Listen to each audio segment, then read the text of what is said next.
Halo Sobat Maticaholic, selamat datang kembali di channel YouTube Maticaholic.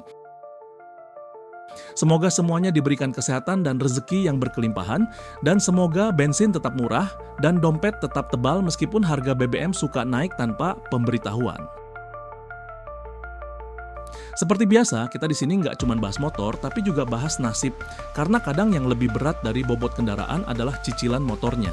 Jadi duduk yang manis, siapkan hati yang lapang, dan mari kita bahas Honda Airblade 160 versi 2026 yang katanya siap bikin kamu bingung, mau beli karena butuh atau karena gengsi. Dan karena skutik ini juga, AHM masih minder ngeluarin di Indonesia. Namun sebelum video ini dilanjut, jangan lupa subscribe dulu ya guys.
Saat pertama kali lihat pada saat perilisannya ERA resmi oleh Honda Vietnam pada 5 November 2025 ini, motor ini punya aura sporty yang cukup berbeda. Garis bodinya masih tetap tajam, lekukannya lebih agresif tapi tetap ramping, dan bagian depannya memakai model lampu LED dengan DRL yang berbeda dengan versi sebelumnya. Kelihatan seperti alis yang terus ngawasin jalanan. Posisi jok agak sedikit tinggi, ya, sekitar 775 mm. Motor yang hadir bukan sekadar upgrade warna baru, tapi benar-benar tampak seperti skutik yang pengen jadi sport moped tapi pakai cover Matic. Kalau biasanya kamu naik Matic lalu mikir, gua pengen lebih dari cuma alat transportasi, Airblade 160 ini bisa jadi pilihan yang layak dilirik. Desainnya memang punya dua wajah. Satu, skutik perkotaan yang bisa diandalkan harian. Kedua, skutik sporty yang memungkinkan kamu ngerasa sedikit lebih agresif. Tapi seperti biasa, kita nggak akan hanya bahas tampilan. Kita juga akan bongkar fitur, mesin, kenyamanan, konsumsi bensin, sampai kekurangan yang kadang bikin pengendara ngelus dada sambil mikir, oh ini yang mesti tahu.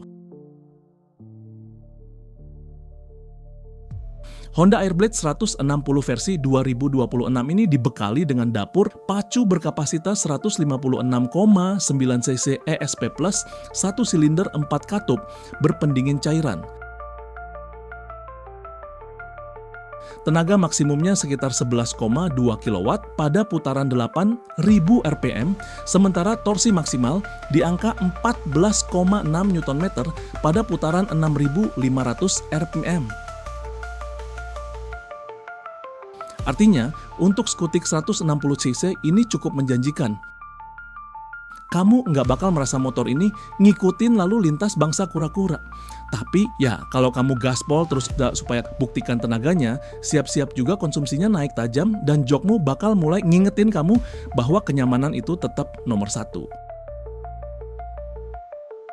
Soal konsumsi BBM, klaim Honda Vietnam menyebut konsumsi di angka sekitar 45-50 km per liter untuk penggunaan normal di perkotaan. Untuk skutik dengan kapasitas mesin 160 cm3 dan bobot lebih besar dari skutik biasa, angka itu lumayan kalau kamu pakai berkendara santai dan nggak di ujung kemacetan yang bikin rem gas jadi hobimu. Fitur-fiturnya pun cukup modern. Lampu depan full LED dengan gaya baru mirip Mami-Mami Judes. Panel instrumen digital model nggak berubah dari versi sebelumnya. USB charger untuk HP, penting. Dan pada varian tertinggi sudah ada sistem rem ABS di bagian depan. Tapi ya, seperti moto kita, fitur bagus belum tentu berguna. Misalnya, rem belakang masih pakai model tromol. Jadi sambil kamu menikmati fitur-fiturnya, jangan lupakan kenyataan bahwa adaptasi tetap perlu. Pada bagian kaki-kaki, suspensi depan teleskopik, dan belakang dual shock. Sedangkan pada roda-roda menggunakan velg yang dibalut ban dengan ukuran 90/80 ring 14 untuk bagian depan, sedangkan pada bagian belakang memakai ban berukuran 100/80 ring 14. Handlingnya terasa mantap untuk skutik, meskipun buat slap-slip di kemacetan sempit masih butuh trik. Soal kenyamanan, posisi duduk agak tinggi memang, tapi joknya cukup empuk dan pegangan stang cukup nyaman.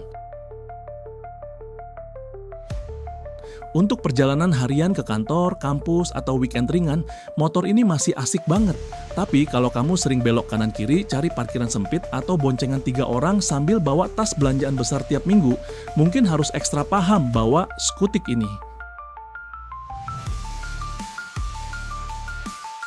Pilihan warna versi Vietnam menampilkan kombinasi yang sporty dan elegan.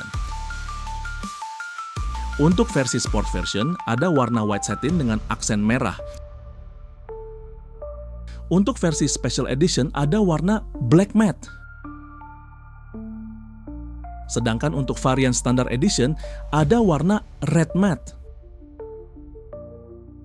Warna-warnanya bukan yang ngejreng neon anak sekolah, tapi yang serius tapi tetap gaul. Harga di Vietnam untuk generasi ini ditawarkan mulai dari 56.690.000 VN sampai 58.590.000 VN tergantung varian, atau sekitar 35 sampai 37 jutaan kalau dikonversi ke rupiah. Jika nantinya masuk ke Indonesia, kemungkinan OTR bisa berada di kisaran 45 sampai 50 jutaan atau lebih, tergantung pajak dan varian. Jadi ini bukan skutik murah, tapi bukan juga motor yang bikin kamu harus jual ginjal.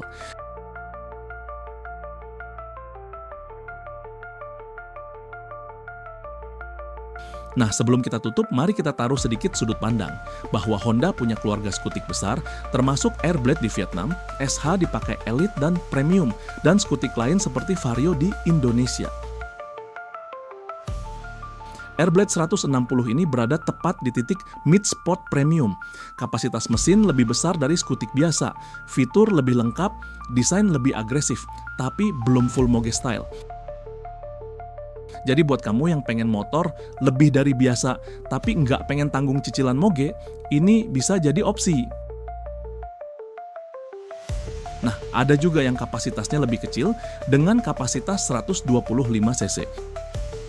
Yang ditawarkan dengan harga yang paling murah, sebesar 42.208.363 VN atau sekitar 27 juta.